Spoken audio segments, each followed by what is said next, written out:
Eto, naghahamon na naman. Actually, may hamon 'to, si Pulong Duterte.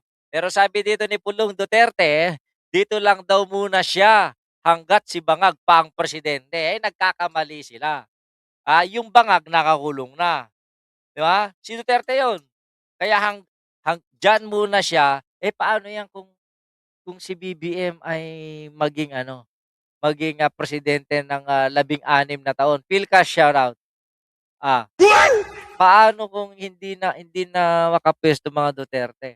Sana ibalik ang death penalty sa kurap para matakot ang mga kurap kasi kapag ikukulong lang, malalagyan din, makakalaya din.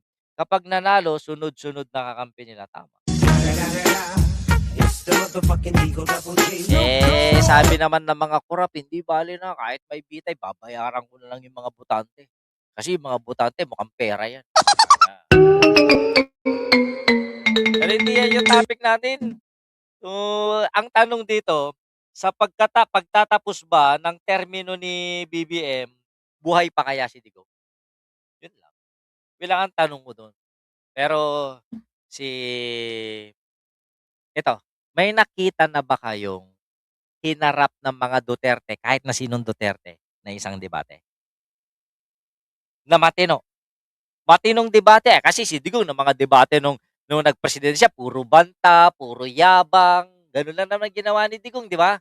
Yung magkakapatid na Duterte, si Pulong nakita mo na nakipagdebate 'yan? Si Sara, Ma'am Rubian Rosario, shoutout. Si Baste, nakita mo na? Si Kitty, 'di si Kitty laging nagbabatiya ay nakikipagdebate 'yan. Tita Juana, hello, hello. 'Di nga, nakita niyo na ba? Sa magkakapatid na Duterte na merong hinarap na debate? Wala. Wala kayong matandaan? Wala kayong alam? Bakit Duterte kayo, wala kayong alam? O, paano kung sinasabi ko sa inyo na si Pulong hinahamon si BBM ng debate? Paano kung sabihin ko sa inyong si Pulong Duterte, minamaliit si BBM? Ano kung sabihin ko sa inyo at may patunay ako na si Pulong ay minamaliit at sinasabing si BBM ay wala daw pinag-aralan at walang tinapos? Si Pulong anong tinapos? Ikaw na nanonood ngayon, anong pakiramdam mo kung marinig mo at mapanood mo pa na nilalait si BBM ng isang Duterte? Eh, kasi mababa ang IQ ng mga Duterte idol. Eh, hindi. According dito, sabi ni Pulong, makikipagdebate, wala namang silbi, wala namang pinag-aralan yan. Tinutukoy niya si BBM doon. Oh, hindi kayo naniniwala. Ayaw niyong maniwala sa akin, ha? Sige, o ano 'to? Unsay gusto magdebate mi ni Ferdinand Marcos o man nahuman. Di lang po ko masulda, dali init pa akong ulogin. Kapoy magkastorya mga bugo god. Di ba po ko bright, pero di po ko anak kabugo. Diba? Tinawag na bubo si BBM. Anong masasabi niyo diyan? Sa beer house ni BBM 'yan dahil sabi nito, di papansinin ni BBM, hindi papansinin, tinawag ng bubo. 'Di ba? Talaga may sayad mga Duterte na 'yan. Oh, ayan oh. Papakinggan ko ulit sa inyo. Oh. Unsay gusto magdebate mi ni Ferdinand Marcos o man nahuman. Di lang po ko masulda, dali init pa akong ulogin. Kapoy magkastorya mga bugo god. Di ba po ko bright, pero di po ko anak kabugo. Diba? Wala naman daw natapos. Bubo naman daw si BBM. Wow, ang nagsasalita. Ano ba natapos ni Pulong? Yun lang.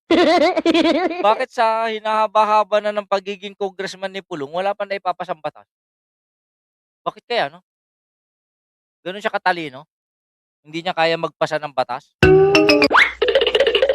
Pero kaya niyang mangbugbog ng bugaw. Sabi dito, ang swangit na iyot man, sabi ni Tita Joanna. Matatalo si BBM kay Pulong kung debate tungkol sa pokpok. Yun lang. Pero ang lakas ng arrive ni Pulong, na?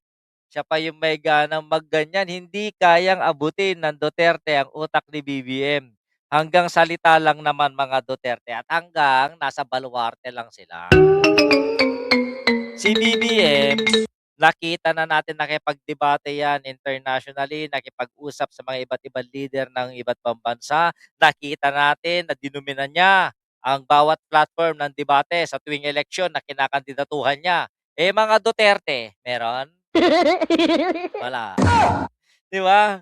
Hay, pulong, sabi doon ni Sampal Baktol, noong panahon ng tatay mo, talamak ang korupsyon dahil si Pulong ay isa din sa mga korap. Hmm? Kung hindi siya korap, o bakit hindi siya sumisipot sa imbitasyon ng ICI? Kaya nga, hanggang ngayon talagang mapang si Pulong. Bakit hindi niya ipinapakita yung tattoo niya sa likod niya? Ah, kung talagang matapang, walang itinatago si Paulo Duterte, oh. Ah, bakit hanggang ngayon hindi niya pinapakita kung ano ba talaga yung tattoo na nasa likod niya according kay Trillanes? Yan lang. Galing-galingan si Pulong. Ah, mana po yan sa ama niyang mana po yan sa si Pulong na laplapero. Laplapero, pero ang nilalaplap ni Pulong ngayon, lalaki. Yun na pagsaw ni Tio. Walang inaatrasang international media at commentator si BBM. Sabi dito ni Kingfisher, Joanna Twille, congressman, pero lagi absent. Yan ang clear na ubob. Yun na lang. Diba? Okay, marami ngayon ng mga maliban dun kay Bato,